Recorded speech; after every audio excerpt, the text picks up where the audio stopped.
Sini. Dah cantik video aku. Ini nak mana? Oh, abang sebelah akak ni. Angel. Oh, Angel kat mana?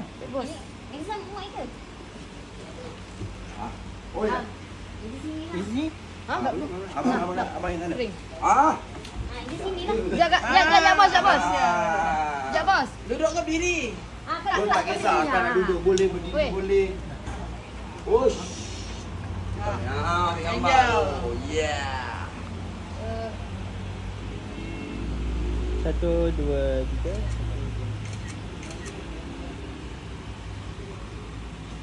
Yeah, buat video ya. Ada barang kita kasih. So, akak sebelum tu saya nak tanya, akak dari mana kak? Saya daripada Kelang.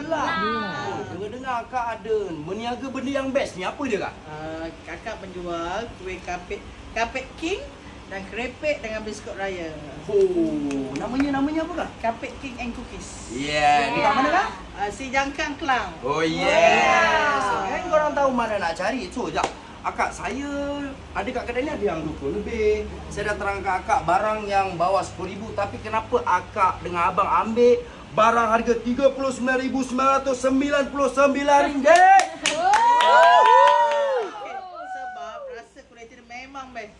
Duduk memang empuk. Memang bukan lagi mahal harga, lagi sedap. Bagi akak lah yang berkemampuan boleh. Ada lagi harga mahal tapi akak ambil harga tu pun dah cukup sedap bagi akak lah. So akak kenal barang geng. So nak tanya abang akak umur berapa abang akak ni? Akak umur 42. Yes, abang? 38. Siapa kata geng barang-barang power ni orang tua je beli. Orang muda ramai geng. Itu tak penting sama support Position, support akak ni juga. Orang Kelang telah di Terima